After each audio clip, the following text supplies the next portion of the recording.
อมปองเฮ็ดปองหาดินนำกำปองสิวดีๆเขากลับว่าใครเป็นปีเฮาถูกบ่ช่วมเฮากะกาเนี่ยช่วมช่วมช่วมมาช่วมมาได้ตัวมือผู้มือฮือกะช่วมเลยแกเพราะมือสองมาได้ไปต่อแล้วเอามาบ่เขากะเปิ้นกะแล้วหรือเปิ้นกะเขากะแล้วหรือเขาได้ต่อแล้วไอ้ต่อยอ่ะตายหมูมือลากันก็ลาไปเพื่อนกันเย็นนะลูกอย่าไปจ่ายเชงอย่าไปขายเชงเพื่อนว่าเราต่อไปก็ไม่ใช่ตั้งไอ้เขาได้กันนี้เพื่อนก็เป็นนั้นเป็นไหนก็เพราะท่านเป็นนั้นนี่ก็เป็นนั้นมั่งลองไปอ่อนกันมาเลยนี่เหรอเนี่ยเพื่อนเอาลูกมากไปเลยอ๋อchủ yếu thằng họ cậu miếng này này mỏ miếng gì đấy má có à may à này may dân đi ra rồi may dân như nè nguyên tỷ đấy à cái gì cả nha đâu ở đâu cả thế này nãy sạch thế vậy cho làm đồ ấuละชุดที่อันสูงด้านนั้นอันต้นนี้นะเชี่ยวมาเนี่ยลูกในมันต้นนี้ก็เชี่ยวมานายสเกลต้นนี้นะหมดที่มันมาหลายส่วนมาตอนนี้มันไม่น่าหลวนแต่นายเห็นตัวนี้อ่ะต้นนี้น่าหลวยเชี่ยวมาเลยนั่นcó tên cạo mía cạo gì ăn nào lúc này cô ma có chọn cho lục cậu cho lục chú này lục ní này có tên áo giang bánh ma alo thì có cướp cái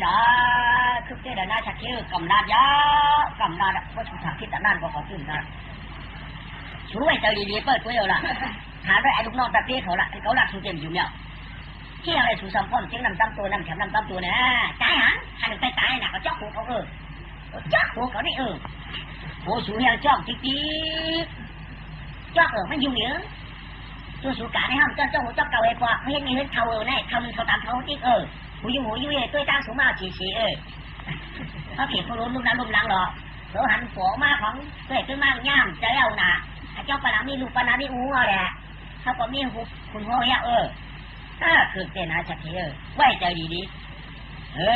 ถ้าไปจะปี้เขาเลยเย็นแต่ถามก็จะลูกมาได้ยังไงจะไม่ได้ชัดเจนมันชื่อมานะชื่อเราแอมพูล่ะมันเป็นลูกพายนะลูกคนพายน่ะช่างมีเบิร์นมาเขาเป็นชื่อดีเจ้ามีมากไปกว่านั้นจะเต้นหน่อยจะเต้นมันมีนั่นมีอะไรมีได้อูเป็นตุ๊กตานั่นเขาทีนี้มันจะไม่ได้สองราคาสามราคาก็ว่าตั้งห้องละตัวไหมนะมาไหนดูนี่ชุดมันมีเลยอ่ะมาค่ะนี่ชุดมาได้เนี้ยค่ะมาค่ะพวกมันมีหลายก็พอครั้งนี้ก็เดี๋ยวไปมีหลายบุญมีแต่เงื่อนเก่าค่ะตั้งการถึงมีอย่างเขากาขี่กาพื้นกาหนูกาพื้นกาหมอกกาตัวไว้ให้น้ำไปอย่างดีล่ะนึงคู่สักที่ไงก็ล่ะพอมีช่างมีแค่เรามาจนพอทำกันเท่านี้ล่ะเชี่ยวข้ามาค่ะเชี่ยวปั้นข้ามค่ะโย่ผมก็ต้องใช้อย่างมูค่ะที่ได้ชื่อค่ะมีปากมูมาใครก็ถามว่าเป็นลูกนี่เราไม่นั่งเลยค่ะมาอยู่ในคนเดียวนี่เราเดี๋ยวมามันว่าแต่พ่อเมียเปล่าพ่อเมียก่อให้ลูกให้ลูกเฮ็ดล่างว่ะเพราะว่าเมียสามพ่อเมียก่อให้ลูกลูกสวยว่ะลูกเจ็บลูกเตียงไปว่ะไปกับพ่อเมียเปล่าว่ะพ่อหมูเดี๋ยวก่อให้ลูกกับต้องห้องใช้วันไหนค่ะว่ะเลยเนี่ยจังหวะเนี่ยอันก็ว่าเนี่ยจังหวะเมียเปล่าว่ะไม่รู้ตัวว่าเมียเปล่าถูกว่าที่เขาพูดคือเรื่องนี้กันเนี่ยจบอยู่ในกันอินเหมือนกันเนาะมันอยู่ในกันอินเหมือนกันวันไหนก็มันทำเป็นนอนนางก็ช่วยไว้หรอกตีมือเขามือซักผมมือนั่นลูกขาผมนี่ก่อนนอนนางก่อนนอนมือไปเลี้ยงดีนางลูกมือเขาซักเดี่ยวนายจะเทียงยามือลูกหลานนั่นน่ะ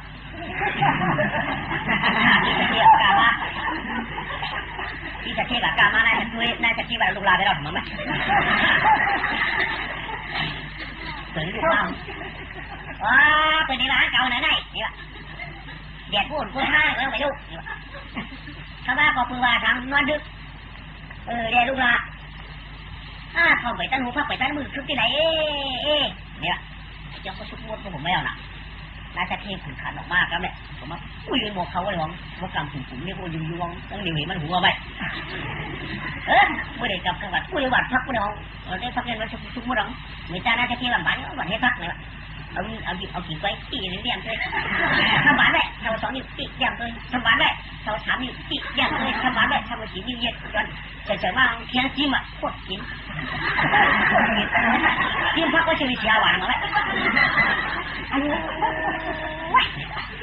จีจะเทเก่ามาเลยแก่ตันได้ไว้แก่ตันได้ให้พักเป็นหวานมาหวานทุกคนผ่านเป็นหมกให้พักจีใจว่ามาเป็นลูกเจ้าที่จะเทอยู่ลูกเลี้ยงจีลูกเลี้ยงจีเสียนมีโอ้ขึ้นเชี่ยวมาเจ๊ก่อนในแจ้งพูดอะไรมือนี่มาให้ปัดเนยก็เป็นนั้นปัดเนยก็เป็นนั้นจัดเจ้ามาน่าจะเทไปตั้งหลักนั่งกันหลักน่าจะเทไปตั้งเสียงนั่งก็ได้ตั้งเสียงน่าจะเทไปตั้งชื่อหน้าพอชื่อน่าจะเทไปตั้งตั้มหน้าพอตั้มเต็มน้ำเต็มเขาเตรียมแอบปู้แบบยาจ้ากับกูเจอกูมิ้วนายสะเทียนได้หนุนนำเนื้อกระลัดอย่างให้ได้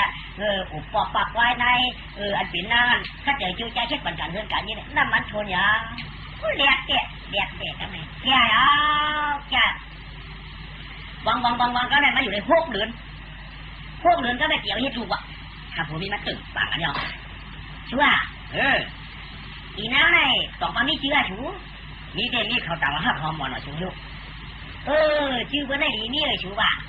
ไม่การหลุดเฉยชื่อเฉลยนี่ว่าน้าหาชูว่าลูกค้านี่เอาว่าชูก่อนนางคำนี่ก็ปวดคำอยากมาอยู่นางคำตัวผมจะรู้ชู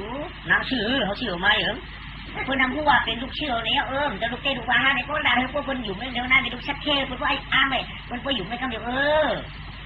เอาชูว่าวันนั้นลาก็เพิ่งมาห้ามทออยู่วันนั้นก็ไปเต้นชูข้างนู้นนั่งนู่นนั่งอีกนั่งอีกนั่งสิ่งนั่งออกนั่งสองนั่งจืดนี่จืดมันเหมือนเพื่อนหนูเยอะอยากเลี้ยงเหมือนเพื่อนชูตาละก็ไม่ต้องเอาอ่ะเขาไม่จับยังไงไว้เขาได้ต่างจืดชูดังไอ้เปิ้ลความหน้ามาว่ามาเลยเนี่ยป่าวเนี่ยป่าได้ต่างปัจจุบันช่างเสียให้ดุกับต้องห้องใส่ไว้กะเมียได้ปันการดูเก่าให้ก่อนป้อมปันการดูเก่าให้แจ้ไปป้อมพ่อเมื่อไหร่เดี๋ยวนะลูกเมียป่าให้ว่าจืดค่ะอันจืดได้กั้นไว้ตาตัวเจปันการไม่ให้ก่อนนะนี่การได้นี่ก็หลักนี่มาข้าปอชูเนี่ยอยากกินอยากกินหนังยำบังปลาอยากกินหอยอยากกินกุ้งกล้าหอยอยากกินอีกกุ้งเมียงมันวันอยากได้กินเนื้อได้เจ้หัวก็อย่าหาขาตาก็อย่าหาก้อนก็ได้กินเนื้อกินตับสารพัดจังนั้นอันนั้นเมื่อเราอยากกินเนื้อออกไปการดูยิ่งเนี่ยก็ข้าเจอจิ้วใจเลยหามาเร่งพวกหามาเร่งเนี่ยเช็ดนาการผูกคนใจปุยยาใกล้กันแล้วก็ฮิก้นผู้ขางกันนั่นปุยยาบูกันแล้วก็ฮิก้นผู้หูกันนั่นผู้ขางกันนั่นลูกเขาข้าเจอจิ้วจ้าข้าผิดนะข้าไว้นะนั่นอะไรถูกเลยเฉยนั่งข้ามนั่งกว่าลูกเขาเจ้าจ้าหามาเร่งพอเร่งเนี่ยดูว่าหาหม้อขิงเอาหมดช่วงเลี้ยงมันจะได้ลูกเขาข้าเจอจิ้วจ้าเตียนปูเตียนฟ้าหามาเร่งหาก็เป็นดูคาราฮาในแต่ที่หักขาดอยู่สองลูกก็เป็นไรเมื่อลูกก็เป็นไรเนี่ยเต็มเลยว่าเป็นลูกลูกเมียชัดเทมีปลาชัดเทการเชื่อมีปลาชัดเทปั่นข้าวเขาเห็นในแต่ฟ้องป่านยาวฟ้องป่านให้เอาลองเลยปานาที่ปาการถ้าเราถูกเพื่อนตายชายเจอเพื่อนชิวจะได้มาเลี้ยงชายเจอเขาค่ะจ้าการเท่านั้นกูสั่งกูมิวกูใกล้สั่งอีกเนื้อหนังจ้าการกูสั่งกูปืนหน้าไว้หน้าป่าหน้าเจ้าจะขาดร้องป่านกูสั่งกูมิวขยาวขามเฮ็ดค่ะมีปลาชัดเทพวกบาขามเฮ็ดมีปลาชัดเทลึกมือก็ขาดเอมือค่ะเจ้าอยู่ก็ขาอยู่พ่อเขาว่าเป็นลูกเจ้าลูกยอกก็ข้าที่ได้เป็นลูกเจ้าลูกยอกก็เจ้าอยู่กันไหนพ่อแทนค่ะเดี๋ยวก็เจ้ามือก็ขามืออะไรอยู่อันนั้นใช่ค่ะมีปลาพ่อว่าเป็นลูกที่ล้างเจ้าก่อนเพียงค่ะเป็นไรใครเอาตอกแสนขึ้นโครงการมันในใครเอาเป็นไรแน่นอนเป็นไรเนาะเป็นไรค่ะเป็นไรก่อนเป็นไรเดี๋ยวจะลั่นเฮ็ดก็เป็นไรก็ว่าเป็นไรก็ทำไม่แท้ทำเพียงการนึงเปลี่ยนคนมาใหญ่แล้วมาหืมเจอดูหมอเมียปลาว่าพ่อกะชื่อกะขายนะกะก็ในเจ้หลูโมนางนู้นเต็มได้ชื่อน้ำทำไรกินน้ำนางนู้นทำเต็มได้ชื่ออะไรกินอันไหนหนูได้คัดใจเจ้าจ้าพวกคนมาขายพักเยอะนะโจเช่นว่าพวกมันอยู่ตั้งนั่งอยู่ตั้งนอกพวกมันชอบเขาหนูเอาป้นเตาเขาหนูจักเพราะว่าทั้งถ้าหนูได้มามือเสียงกิน พวกกับไว้กับน้ำเนี่ยก็ตัดได้ชักยาตัดได้ใช้ขีดตัดได้ขั้วนี้จังอย่างเพราะว่าเป็นสักเทก็หลงบังกันได้มาว่าเปิ้นนำเปิ้นดีเขานำเขาดีวีห่วงมาอยากจำว่าอันหัวมันห้วยว่าพวกพระเจ้าเปิ้นช่วยจักติ๊กๆหรอจังกินจังย่างอันนั้นเด่นหนูไปยังโดยที่นั่นก้าพวกกันเนี่ยพักกี้นาเอาพักกี้ให้เปิดพักกี้ชนว่าต้องมีเปิ้นว่าจังกินจังย่างถูกแกมาอยากกินจ้องหัวกินจ้องหัวมาได้แต่นี่เอาก็เอาติ๊กๆหรอดังเต็มได้ชื่อเต็มได้แยกได้หนูพัดเจอชูเจ้าเมื่อมาอันนั้นเดี๋ยวได้เฮ็ดกะปุ๊บพร้อมกันอันนั้นก็จะได้เป็นลูกโกเต้อันนี้ก็น้ำเฮ็ดค่ะอันนี้ก็น้ำเฮ็ดค่ะตาตีเฮ็ดตึ้งมีแล้วล่ะใครเอาจึงไหนก่อนตีนได้ค่ะมีปลาชะเทียมตีนได้ค่ะเอาของปืนไม้มาเล่นตีนค่ะแล้วโค้ของปืนเล่นตีนนิ้วค่ะสองปั่นใครเอาช่องเราเล่นตีนนี่แล้วเนาะตีนค่ะป้อมตีนก็ไม่ก็อย่างมากรู้มั้งก็ไม่อย่างมากเนี่ยก็ใครเป็นลูกค้าก็อยู่กับกินกันเนี่ยอย่างมากเพราะว่าเป็นฉามาเพราะเนี่ยเมาเมื่อดูพวกห้างเมื่อดูพวกไม้เมื่อดูเมื่อดูบางตัวเฮือนมั้งอยากจับลูกปัดตัวเฮือนกันเดี๋ยวพวกบางตัวเฮือนเนี่ยมันแก่น่ะเพราะนางเฮือนคนตีดูว่าเนี่ยของเขาเป็นตัวน้อยที่แจ้งถ่วงพวกมีปืนใจสองเขาด่ากันมันตีใจหนาลูกให้ลูกพวกนางเฮือนคนดูห้องไปตากมันอยากสั่งไอ้เยอะอีมื่อบางใจน่ะในกล่องสินค้าต้องปั่นเมชัดเทค่ะต้องปั่นเมปลาชัดเทค่ะตาติวายานาเอิ้นตายี่เปิ้นว่าคายิงกูว่ากูเต่ากูก็ว่าเป็นผู้เขาคำนี้ค่ะในก็คำสินได้ค่ะสินได้ค่ะสินได้ก็สินค่ะหนูมาในคนโกการหนูคนนั้นเป็นก่อนสินด้วยสินได้เนาะสินค่ะทำไม่ชักกินคนมาอย่างมาเลยคนมาแค่กินเลยมาหลุมหมอเปียเลยคนว่ามีหนูว่ามีคนพูดว่าหันอย่าดีว่าหันพอเขาเฮ็ดอย่าบีว่าเขาเฮ็ดพอเขากินอย่าบีว่าเขากินพอเขากินเขากินพอเขาหูอย่าว่าเขาหูพอเขาหูอย่าเขาว่าเขาหูอันนั้นดูเลยแค่ใจโจจ้าที่ไหนมาว่านั่นป้อมกินไรข้าวกินไรข้าว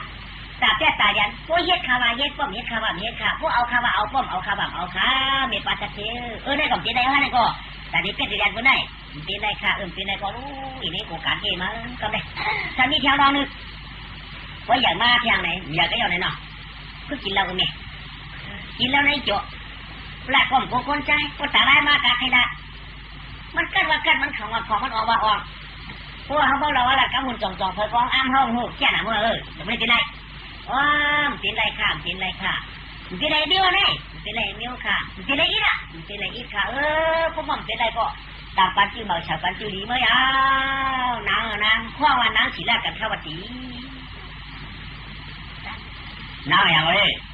น้าสีแรกกันข้าวตีกับชุมเขาต่างกันเนี่ยว่ะต่างหมดเลยมาด้วยว่าน้าสีแรกกันข้าวตีเลยน้าสีแรกก็เปิดสีแรกลาป้ามันเต็มทั่วเลยชูก็เปิดสีแรกลาป้ามันเต็มทั่วเลยเนี่ยหนึ่งสาวเปิดตายสองตาลักควางไหนชันกองเลยโคตรสีโดนมุกจะ5ตุลาจากการที่ได้มันอย่างนี้ได้แล้วได้เขาคาต่างคนนั้นสีแรกกันข้าวตีมาในบ่หมดต่างคนเดียวตัวเมียวกำไรดีบ้างหรือกำไรจะมาเอาเห็ดลูกเห็ดได้นะลูกดองลูกใช่มันนั่งเกิดออกมาเลยชัวร์ก่อนไอ้สาวนั่งสีแรกกันข้าวตีนี่อย่างมันน่ะจิตมือเทเขาเตี้ยกันไหมนั่นนะสามารถเทียนใจได้ว่ากว่าปื้อปานตัวปานเมียนั่นเหตุการณ์2 ว่าพันตัวตายการเนี่ยเขามาเป็นลูกจิตสติกาเขาว่าเป็นลูกเขาต้องใช้ไรสติยาวอะไรก็ดีย้อนอักขวางเฮ็ดชวนทำไมก็เด็กบี้ชวนยันก็เลยข้าจะโจใจยันเอาข้าพวกกับเมียเขาเนี่ยตัวปัญญาตีชวนค่ะข้าที่เฮ็ดชวนอ้อยดวงชวนกล้วยชวนตั้งกินตั้งย่ำมาแล้วไม่จิตสติก็อักขวางวางฝันมาเนี่ยฝันเงินมันเต็มทัวเนี่ยมันเอาข้าจะโจใจเฮ็ดชวนเอ๊ะการเนี่ยชวนก็เฮ็ดก่อนพวกไก่เลี้ยงว่ะแต่เฮ็ดตีฉุดคือฝืนใหม่มันน้ำไก่นะลูกเฮ็ดชวนอ้อยชวนกล้วยชวนอ้อยชวนกล้วยชวนอ้อยเฮ็ดได้กูปีสามก็ได้12ก็เฮ็ดชวน13เฮ็ดชวน14เฮ็ดชวน15เฮ็ดชวน16เฮ็ดชวน17ได้เฮ็ดชวนก็ย่าเอาดูกล้วยหนังกล้วยอ้อยหนังอ้อยกำอ้อยอ้อยกำอ้อยแคมอ้อยขวางอ้อยจะกล้าอ้อยกล้วยจะกล้ากล้วยอ้อยอ่างอ้ายอารมณ์ง่ายๆอันเดียวก็กล้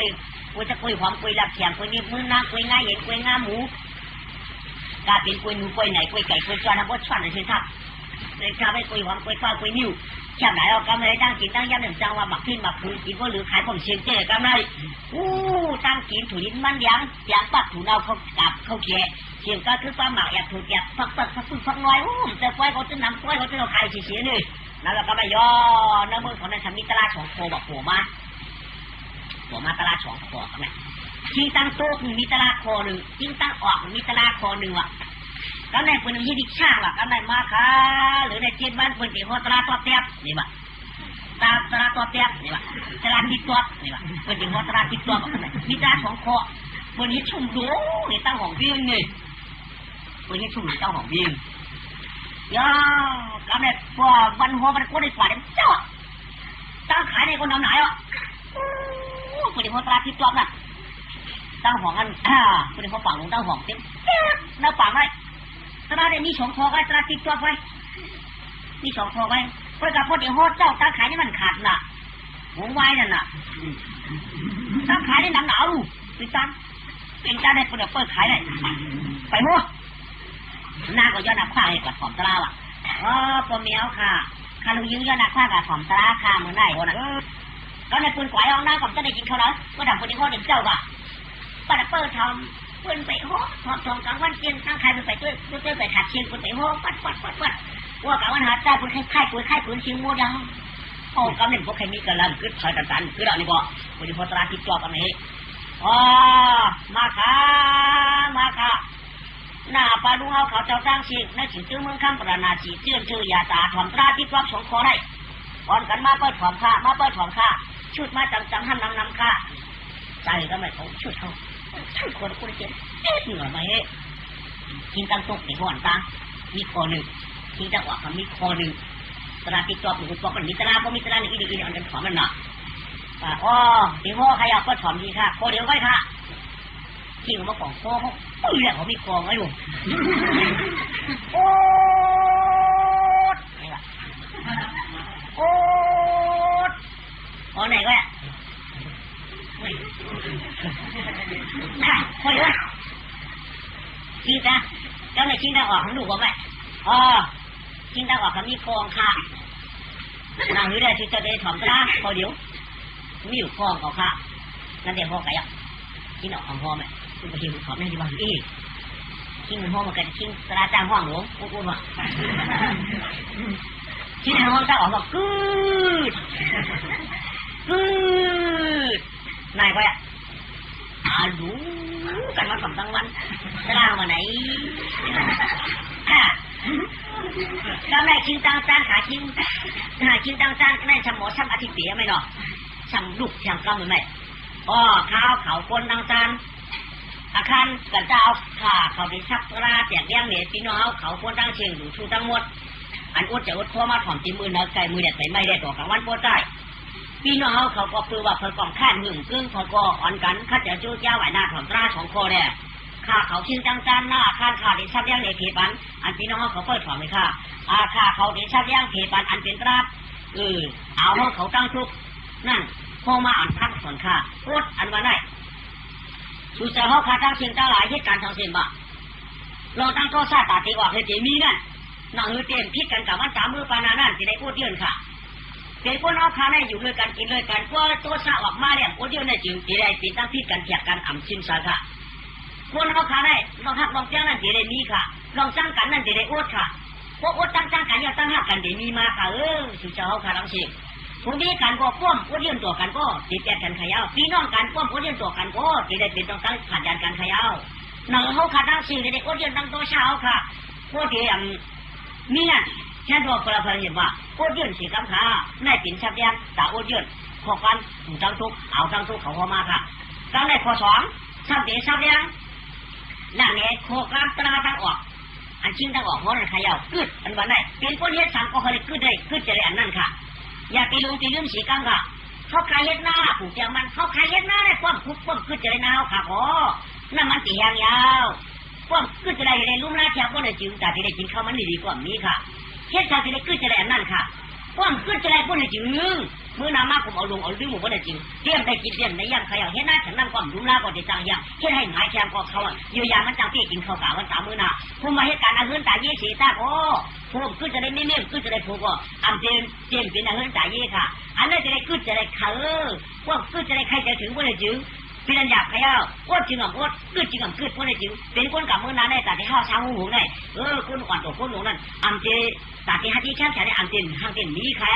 ว่าชูเจ้าเหตุการณ์ให้คุกจะได้กึดจะได้การให้เหตุการณ์นะกึดจะได้การนะชูเจ้าเป็นขวันคนเมืองก็กึดจะได้การนั้นตาชูเจ้าจะได้กินได้หรือได้ท่านั่นแค่จอชูเจ้าอย่าลืมกึดพดฉอกคอไปขยะล่าเมื่อได้ชุดปลายหายความลองตั้งไม่เป็นหนังไหนไก่ก็มือละร้อยจังก็มือละร้อยค่ะพี่น้องเขาตั้งเชียงเลย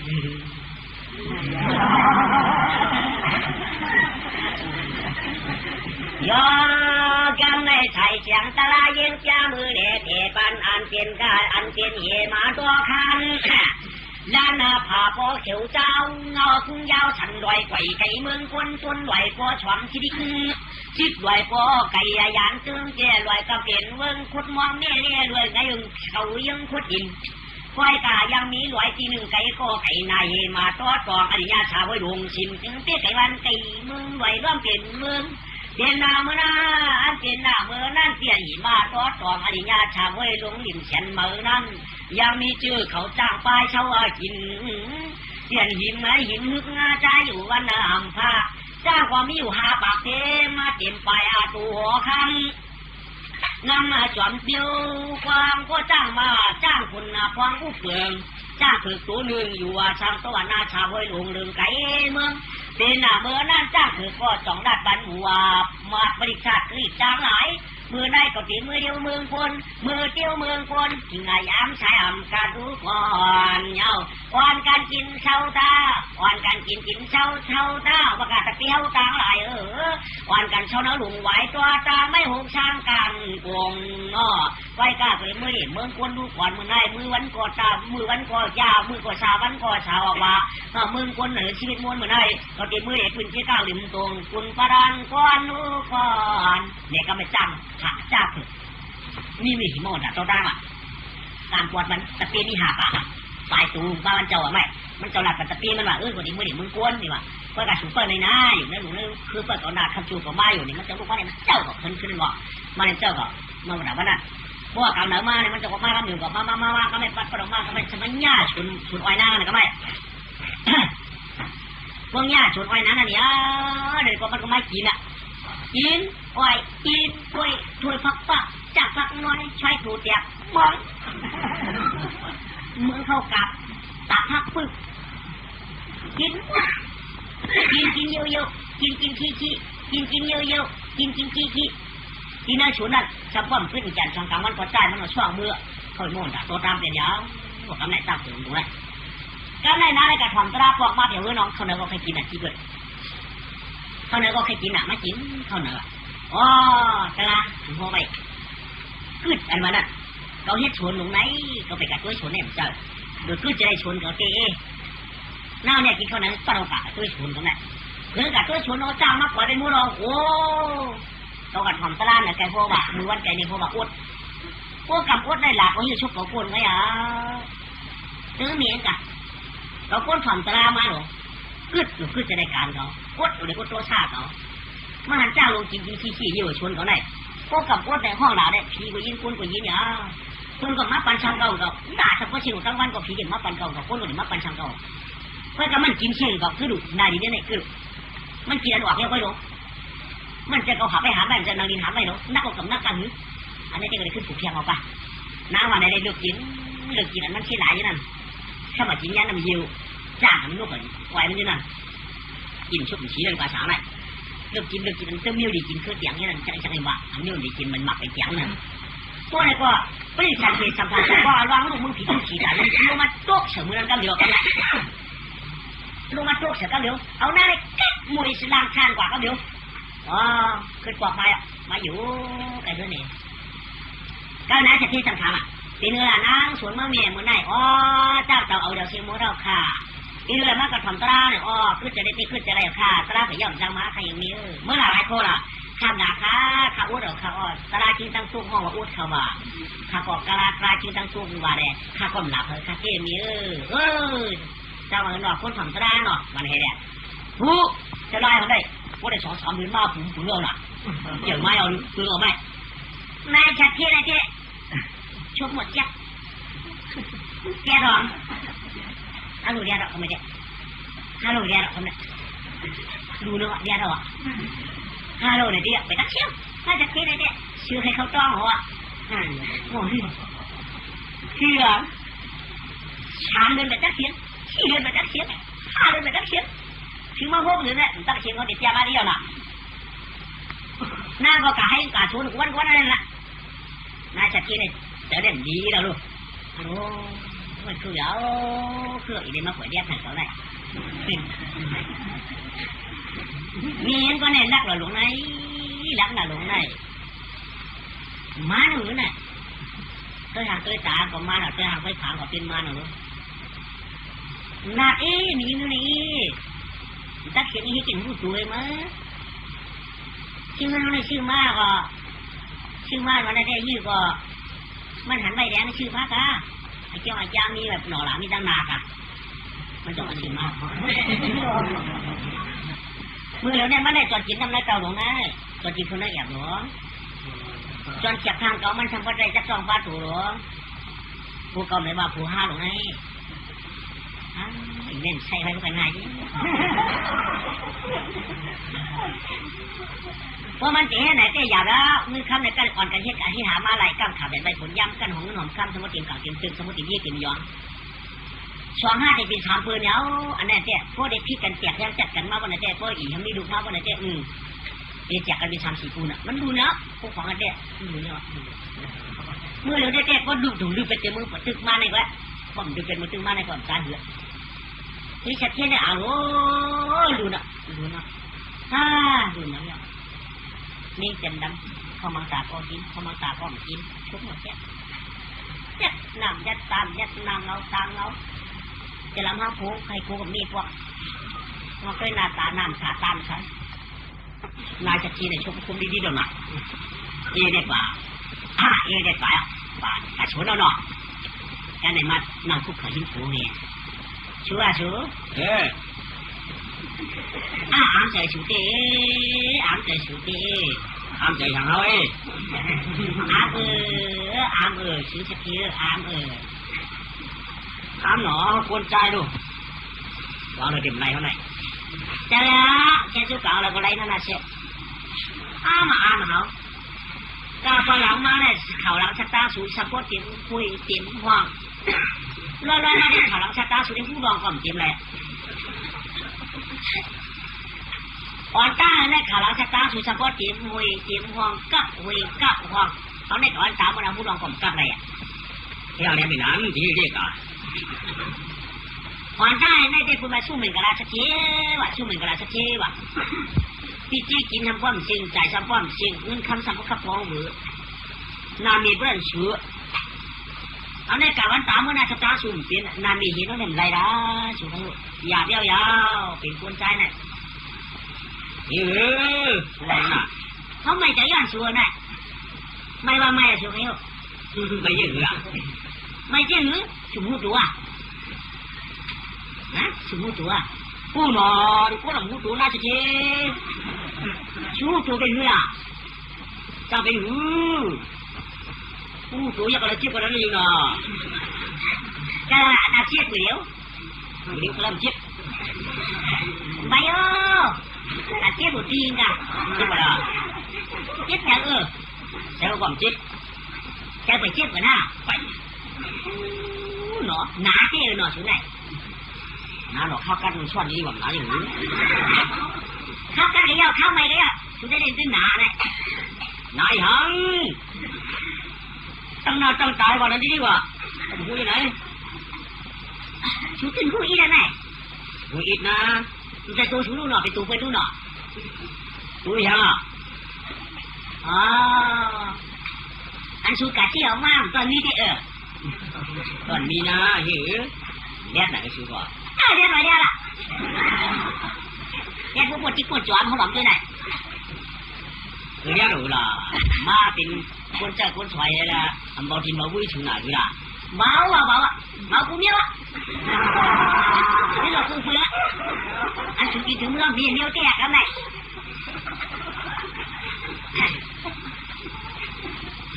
ชุดแตกเอามาได้ครับฝันเขาเบาแตกเบาเจ้าล่ะมันยังไงมันเฮ็ดเมียมันเฮ็ดเมียวนั่นน่ะ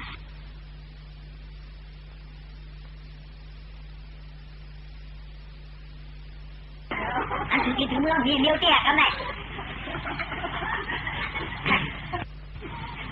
สุดเนี่ยเอามาได้ครับฝันเขาเบาเตี้ยเบาเตี้ยล่ะมันยังล่ะมันเฮ็ด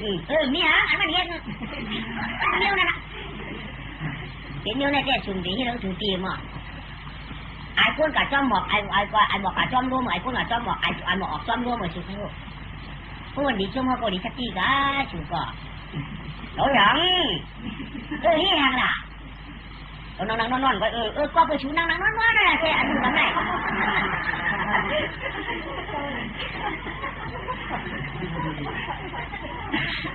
กับพิษยังล่ะพิษทางหน้าอันพิษที่มันพิษทางหน้าสีบางสตาร์ให้นั่นสตาร์ให้เพิ่มเฮ็ดผู้จุนกันแล้วเฮ็ดผู้หลักกันแล้วหลักไอ้แก่มเจอนะหลักเอาเนื้อได้ในไปน่ะส่วนเอาที่ตีนอนยังไงสังตีนอนหลักยังที่ตีนอนน่ะหลักที่ดักวางมาผู้จักติดหวังเฮ็ดสุดาชื่อด้วยแต่เขาหลักชื่อหลักชื่อเด้อพิษใจโย่พิษใจเสียงอ่ะเขาชนะชื่อประชุมกูประชุมพิษใจเขาหลักเด้อพิษใจเสียงอ่ะมือเดี๋ยวไหนอีลูกข้าไหนเอามีมาไว้นั่นลูกว่าถูดูสั่งถูกย้ายนาถูกเอามาไว้ที่ฮะไม่นี่มาพันมือมีเดี๋ยวมาไว้นั่นลูกเลยหนาวเยาว์กับเอาไปทักอื่นมาเลยนี่หนักโชว์เลยโอ้เค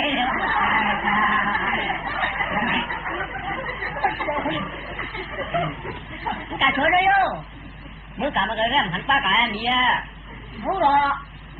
ถ้าถามป้าโชว์นะวะอันนี้มีอย่างมามีเมียมีผัวมีอย่างหมูเราได้มาตัวมียาหน้าปูด้วยไง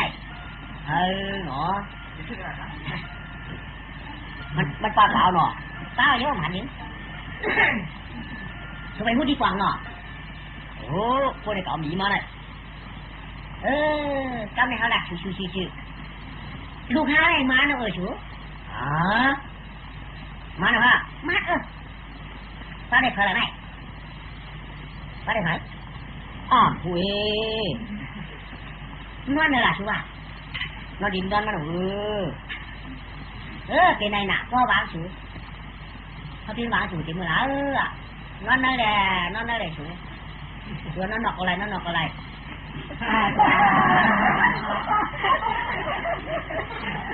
เห็นไหมชูว่ามีนี่สัญญาณกำไหนชุดทางก็นอนเลยเนี่ยนอนเลยนะทั้งวันของเลยมันกินอยู่ทุ่มทองเลยผมกว่างวันของเลยต้องเกินก่ะก่อนจะถึงนอนตัวเองก่อนเราตื่นเช้าเลยนะจะเที่ยวฉุ่มเฮ็ดนะฉุ่มเฮ็ดก็ห้องบาดูยังมีเจ้าผูเลี้ยงกินอยู่พวกนี้มีผูเลี้ยงมันมั้งอ่างแก่แล้วนี่ดีกว่าสุดที่นี่ก่อนเลยเนาะเนี่ยสุดที่อยู่เพราะอะไรอยู่อยู่มาคุณหนุ่มเลี้ยงมาในที่อ้ามจ้ะนายชัดเชี่ยนี่เขาหลักในชูโคชิดชุมอยู่ข้าวชุมอยู่ชูกับห้องปีตามาตาเป็นเผินวันให้ก้นหน้าเนี่ยเจ้าปีตามาตาก็ชูให้ลูกเนี่ยจังมอท้องหนักหูวังก็ปีตาสบางชูเลยเนี่ยกับหูมาห้ามในพี่กันปักนาเตือนอ่ะหนูให้เลี้ยงกว่าห้องเฮ้ยว่าอะไรห้องปีตามาเลยชุมกับห้องมาหล่ะก็นั้นเขาก็กับห้องชุมมันก็เชิงยันปีตาอ่ะมันดีเขาก็กับห้องอะไรก็ปีตามาตาถ้าประกาศจำเนี่ยชูเชิงยันกันมาตั้งอ่ะชุมที่วันไหนอ่ะว่าละกันละเชิงยันอ่ะสุดท้ายว่าละกำเนิดเจ้านะไอ้เจ้าไม้ก็ยังหูก็จะดูจ้ะไหนทุกใจจอกกวากันวางกันไม่เป็นทุกใจจอกกวากันวางเนี่ยก็จะตั้งก่อนทุกใจวางเนี่ยมันจะเจ้าก็จะเจ้าน่าจะเจ้า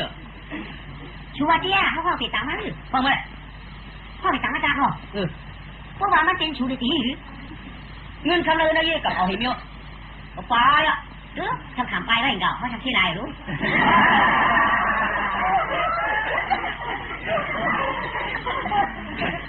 ว่าชุบปลาทำในช่วงวันกาอะไรกันวะเอาปืนมาตีให้เวลาไหน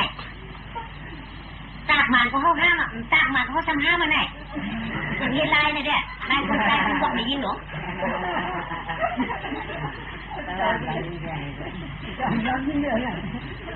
อย่าให้นั่นเพราะว่าเป็นประเทศอามาเนี่ยก็เปียกฐานะเจียกป่านนี้ได้ลืมขึ้นมือได้คือล่ะเพราะว่ามันจะเก่าเนี่ยก็ห้าวอยู่ห้าก็ต้นมือหน้าถักข้าวปลายคุณจะบอกล่ะเพราะว่านั่นได้ตัวบ่ให้กับเจ้ามาตามันนั่นก็ไปบัดเมื่อเสียบถึงมอปีตาผมแกไม่เสียบมาข้างงอผู้เ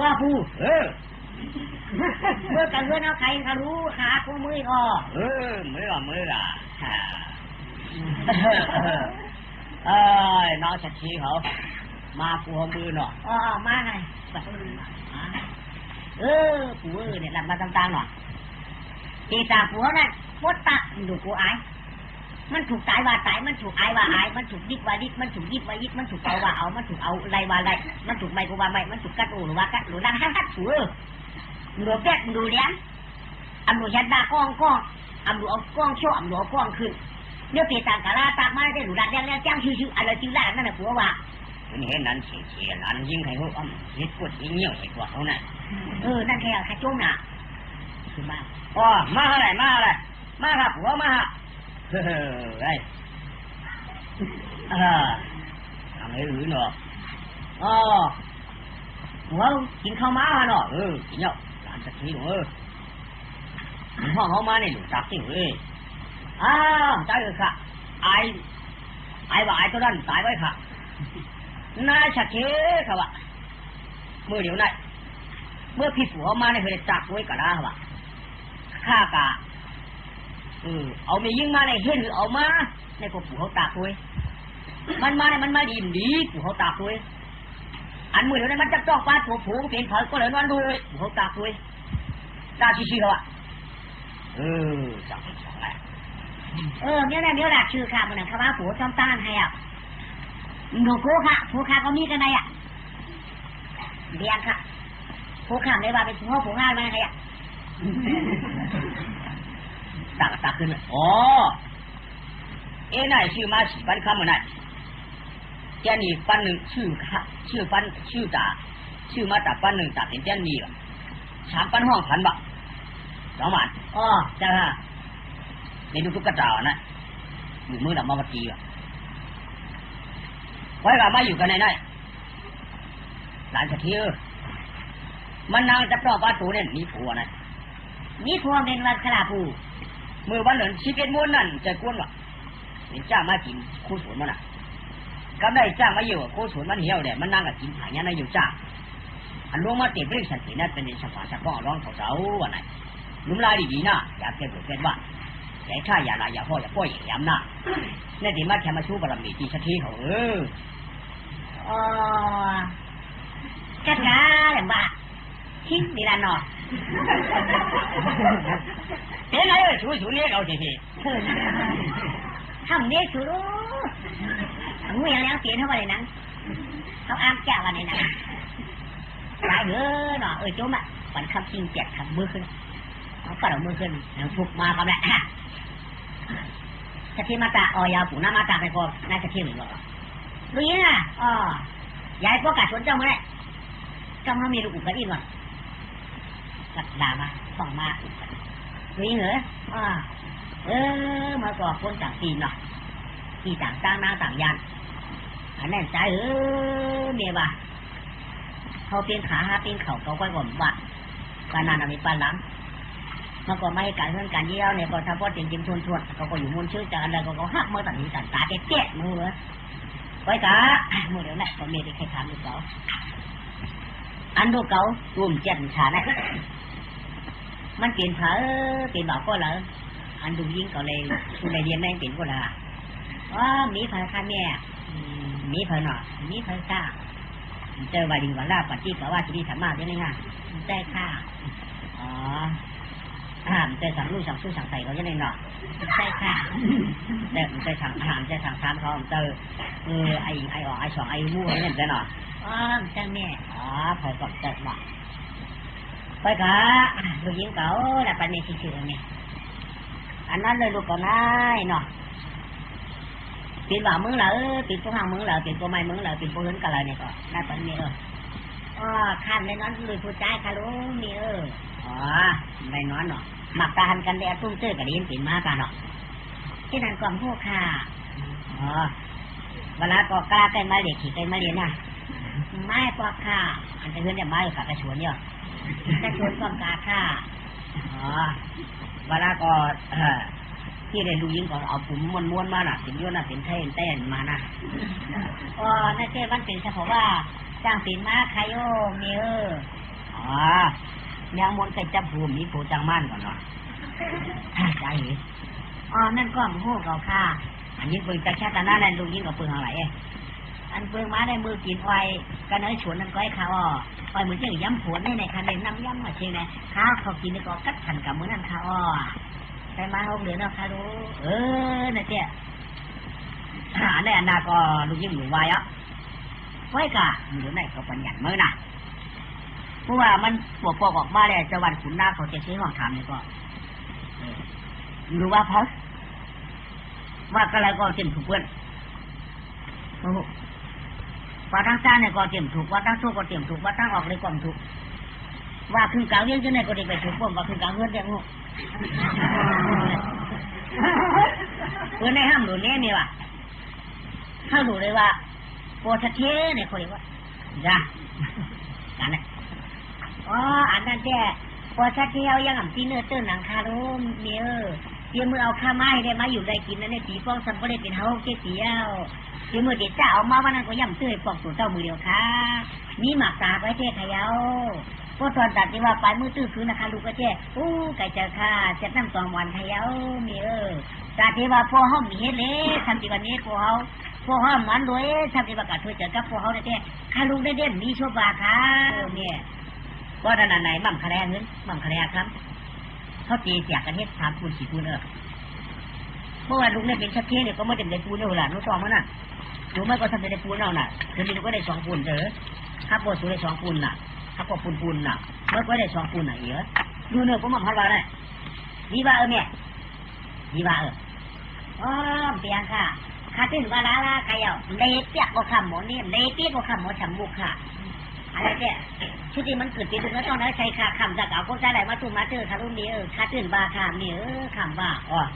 เมื่อตื่นวาเนาะว่าค่ะเพราะมันว่าได้ห้ามจิตกันนึกเหมือนคำว่าอ้ามแจกก่อนแจกข้าวตื้อเจือเป็นเจือคือคนผ่านของข้าลูกเขาขับเจือคือคนนี้ค่ะหลวงนี่เนี้ยเขายอมมีเดนนี่เนี้ยเขายอมปีเดปีเลยค่ะหลวงข้าได้ข่าวคือคนผ่านเมื่อนานก่อนสมัครนั้นการตัดสินเมื่อไหร่เมื่อนั้นก็ว่าไหนนะแม่สั่งโจ้เลยมันบอกเป็นชิ้นสักทีนั่นน่ะไม่น่าสั่งวะตัวได้เลยก็ไปออกวาง7 เดือนมา9 เดือนมาชื่อเกิดเจ๊กันแหละเพื่อก่อนที่เพื่อก่อนว่าสร้างก็เพื่อก่อนวางเพื่อก่อนเลี้ยงปัดก็เกิดมาเป็นคนใต้โลห่างหลีจ้าหนักก็ไม่แล้วไหนเจ๊จ่าตอนชุมนาลูกสักทีเนี่ยก็ไม่อย่างลูกร้านในวันร้านสักทีเนี่ยแล้วดีหนักก็ไม่ก็บอกเพื่อนนำไปได้เดินสายมาก็เยอะในก็ย่ามือนั่งกัดชวนในก็ได้สักทีว่านี่ว่านี่ร้านก็ไม่กติหกกติอุโมงค์เมียบากาแล้วเมื่อหน้าใครกาชวนนี่แค่เรียกคำตาปากกาเรนเมียมาปองน้ำกาชวนเมียเนี่ยกันมาชวนก้อนชวนลุ่มล่าชวนอะไรไหมเรามาเช่าเขาทำเถอะนะอู่ชำไทยก็ในชำเพลงเมียงมากาก็ในนายสักทีชำหลวดมันนวลนวลในคำนวลตาเธอผิวมือคำชุกเนื้อลูกเนื้อลูกผมพอนวลเด็ดเจ้าทักทีเท่าผิวมาได้ยินในเตียนใจเจ็ดนะเย็นเนื้อมาอย่าปีหมอคำเก่าสักทีอ่อนยาวก็อย่าให้ดิเดียดิเดียเจ้าแม่จะลูกชัดเที่ยวเนาก็เขาตีต่างเขาตีห้องปันจื้อมาใจอูมานวลตาลูกบาหน้าลูกบาดิงลูกช่างจริงลูกช่างลูกเขาเทียบจอมหูก็ตักขาพ่อแม่ก็มาเย็นตาก็ตักขาก็เลยใจเด็กก็มาเย็นตาเมื่อเป็นลูกก็เลยเต้นเอาว่ามันยาเฮ้ยเย็นกาเต้นเอาย้ำขิงเขียนก็เย็นนวลลูกก็ใจทวนลูกใจเงินใจคำเจเดเน่คำสานเจอเงี้ยลูกช่างอิงช่างอู้ลูกช่างชาลูกช่างจ่าคำเจน อย่าเปลี่ยนน้อยก็ยามจริงลาแลคำกลมอาจจะผิวมาถุงโยลูกไอ้พงลูกไอ้ฟองลูกไอ้ฟองลูกไอ้รวยลูกไอ้เสียงลูกไอ้คำเหลียงลูกไอ้คำเปิ้งลูกคิงคำมือลูกคิงคำชุนลูกคิงมุนลูกคิงมวนลูกโยนะลูกไทยลูกได้ลูกมันลูกเขียลูกกะลาสักเขียนเลยก่อมยาลาไปตั้งเย็นแน่ให้อยู่มีเมื่อกะชวนกล้วยปูเมื่อก่อนนอนเลยเปลี่ยนเพลาไก่ตักก็เลยก็จิมาห้องให้เจ้านวลตาลูกจิงหน้าลูกกาดีลูกอิงตาลูกมาลูกมายีลูกมาชีเด็กเนี่ยคำอยากตีมัวรวยซ้อรวยชิงเช็ดหือเปลี่ยนนายเย็นหนูหลังเมืองกวนเขียนหลายจริงแน่ลูกงาปอมไม่ฮะลูกโปห้างแด่ตั้งลูกมาวันนึงเนาะนวลด่าคำจะงอนผมเธอคำต้นวันกลมเธอผิวมือคำชันเนาะช่วยว่าปานใจยืนผิวรอนอนแด่ไหนวะนอนแด่คำลูกหลานเจ้านอนแด่คำมาลูกงาลาลูกเพื่อนนาว่านอนจอคำว่าลูกไปเย็นนิ่งบ่ายก่อนขึ้นไปเย็นอ่ะว่าจักตีอู้หมันส่งไปเย็นในรูในซึ่งมันไม่ได้ดูนอนแด่นอนน่ะนอนแด่นอนด่าลูกงาว่าแล้วว่าดิ่งอย่าตีมอย่ามาเดี๋ยวนอนนับอยู่พ่ออย่าให้พ่อมจะลูกเมาก็เป็นลูกพ่อไม้พ่อมจะลูกพ่อไม้ก็ลูกพ่อเฮือนพ่อมจะลูกพ่อเฮือนลูกพ่อห้างเราจะไอ้ลูกเจ้าอย่าเป็นจังร้องคำเย็นสิอยู่ชอบห้องให้จังเย้ามันเดียวรู้ไหมไอ้ลูกจ้าไหมอ๋อโลกะเรายังทางทิศเหนือปืนกุนดังเชียงอยู่เรายังผ่านทางทิศปืนเชียงก้าทางทิศตั้งที่กระเทือนเขาอยู่ไอ้เจ้าว่าปีต่างมาจากกมันอยู่ห้อยแต่เขาพยันกันในลานห้อยเราเนี่ยเป็นปริยคิดห้อยเขาที่จ้อยเหนือปืนได้ไอ้เจ้าหวังเจ้าบริวารปัจจัยการวิสุทธิธรรมะจังห้อยไอ้เจ้าหวังเจ้าไอ้นี่ไอ้นามเจ้าไอ้ลายเจ้าเย้าล้าพวกไอ้ทางทิศเหนือปืนก็เป็นอะไรก็อย่างแต่กุนใจเจ้าห้อยมันเป็นตัวชัดเจ้าห้อยจะลูกโปห้าอันจะลูกโปไม้ไว้อันจะลูกบ่ามจะลูกโปเฮือนไว้ไอ้เจ้าโปลูกนอนรับดิไอ้ลูกจ้างก็เลยก่อนนอนรับสามปอมห้าโอ้ลูกจ้างเตะโอ้ลูกชัดเตะอ๋อเจ้าเห็นเนาะนายอ่ะก็เพื่อเขาก็มาเขาก็มีเสียงความต่างจนสีไอ้นายอ่ะเขาว่าชัดเจคือบริการเย็นใจก่อนตามมึงน่ะใหญ่ร้านเขาในเป็นลูกจ้างเจ๊ลูกชัดเจ๊ว่าในได้จอมอยู่มือล้วนให้เย็นนั่นแหละไม่ทำไมมันตึกติดขัดได้ว่าก็เป็นอู้เป็นเผยมันเย็นกว่าได้ไหมลูกว่ากาแฟแล้วมันถึงเย็นกว่าลูกว่าไอ้ลูกจ้างเย็นกว่าไหมใหญ่มากว่าใหญ่มากก็ไม่เขาพ่อมันเฉยจีวพ่อคาทิก้าสัมภาระสิมันคาทิก้าสัมภาระว่ะใหญ่ก็มันใหญ่มาก2 ขวบ 3 ปี 4 ขวบ 5 ปี 6 ขวบ 7 ปี 7 ขวบ 9 ปี12โมโตบักฟังบักนิ่มพวกฝ่ายนี่ก็เป็นว่ากันแหละใหญ่มาต่อซ้อมเฮาว่ะอ่านในซองอ่านในตาว่ะไอ้มีอุ่มจับโปว่ะเทตัวเดียวมีชักเชี่ยหรือว่ะเมียมานอนบุยนาว่ะนอนกากกูปี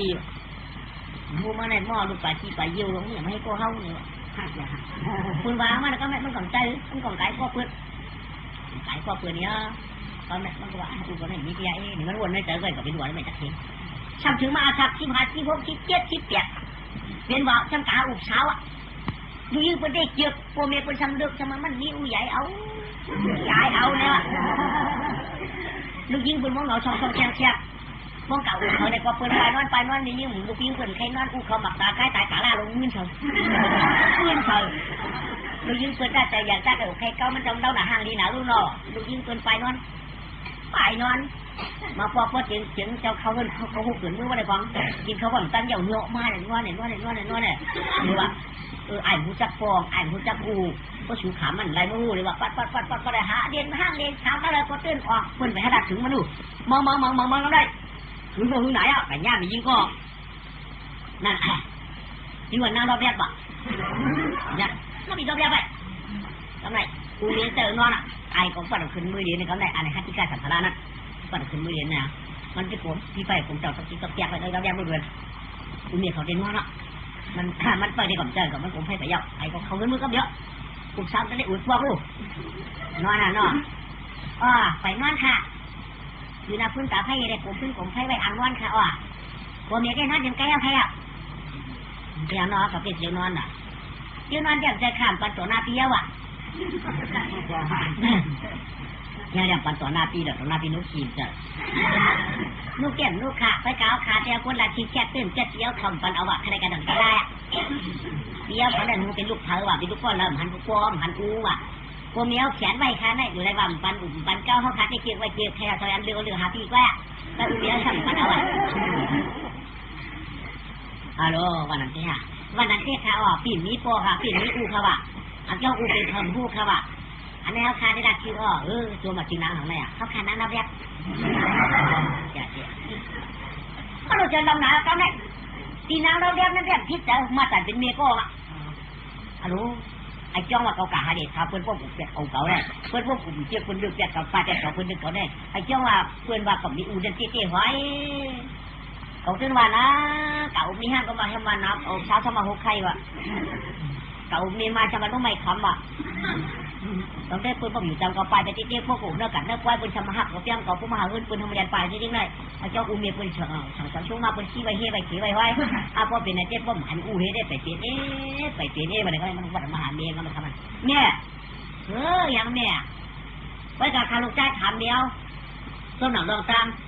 คาลูกใจทั่วเป็นกวนมาไหนอูข้าเป็นกวนหลังเมียอูข้าในมันเป็นเผอเมียเมียละที่ชื่ออูข้าได้ชื่อเป็นที่สังไอสังอีสังเดียวฉังเดี๋ยวคนจะหือเดี๋ยวตรีฉานตัวชื่อหือโว้นั่นเดี๋ยวฉังเมียช่างปั่นคาลูกใจคาลูเมียใจเมียว่ะเขาเมียเจ๊อ่ำชาดันเมื่อยาวอันตาหูจักอูเมื่อหันหน้าอูเมื่อได้หันหูจักถ้าเพราะว่าอูเมื่อได้เจ๊เปียงให้เสียลงหูหน้าเท่านี้เผอเนี่ยคนดังเบิ้งทำหันหน้าอูเมื่อก็คนดังเบิ้งทำยิ่งเขาอูเมื่อก็กลายเป็นดอกเพื่อนนักเรียนบอกวันนักวันดอกเรียนนักเรียนเผอเหมือนหูอามูดองตาอูเมื่อมามันนั่นแหละนี่มันแหละนี่เสียหูหน้าเท่าลงกลางเรียนไปเมียว่าพวกผมเจ้าดามือถามซื้อเดี๋ยวมาแข่งหูก็เพราะว่าเราขาดตัวบักนี่พวกมึงหาเดียงอ่ะบอกมึงเดี๋ยวอยากหูหน้าเท่าลงก็ตึกนัวติดเนื้อพางก็หูเปลี่ยนมันมุนสนมันผู้ไปดูก้าไปดูก้าดูแม่มาเจ้าขนาดใครถามลูกเผยเนี่ยลูกนั่งกันท่าวัดสีเขานั่งสีดากันท่าวัดสีเขาลูกใจหลวงฮะเจ้าอูมาไม่บอกหรอกมาท้าเป็นเพราะข้าเป็นจ้างเลยอูมาเจ้าเมียใครตั้งจ้างไอ้ขันมาเลยกันเลยขนาดนั้นว่ามาตัวเด็กตัวจ้างเลยมีเขาฆ่าได้กว่ากันแต่หน้าที่เรียนนั้นรวยกันขนาดปูมาเป็นเจ้าหมดหน้าแรงไม่ยาชนเมียหูเลยไม่เยี่ยวชนปุยชนอ่อยมากเมียหูกินเลือกย้อยตัวจีกินจะทีจะไปเยอะเลยมัดเจ็บเป็นมือเนี่ยมาก่อนมาเธอปูมาเธอเพื่อนจะอูขัดของนิ้วเดียวนี่นี่ก็เลยพูดค่ะนี่ในมือเขาเลยค่ะนี่ในวันเขาค่ะไก่พวกไปในหมอกหลายวันค่ะปูมันว่าหลายวันกะรันกันเจ๊ผีกันก็รันกันอย่างเดียวดีกันเลยเห็นจ้างฮะเนาะจ้างเปิดลุงนับตัวมาเมืองกวนมาจากเมืองชีวิตมนผีนั่นเองหันตัวเราพวกไหนขลานใจยันกับใครได้ใครก็ปูพวกเป็นลูกเป็นล่างได้ไหลจ้ะกระเปียนี่5 บาทอูมาต้องปูเสียร่างหรือลาดยาวปอข้าเจ้าในเจ้าเป็นจ้างมังกราทางในป่าเจ้ยทุนลอยไว้กำในกว่าเจอเขาเป็นอูนางสาวเป็นอูนางนี่ห้างเป็นอูนางใหม่พวกคำไปงานก็ที่เมื่ออูเขามาตำมาจ้างอีกมาสวยชิงกวนนั่งรอเดียวก่อน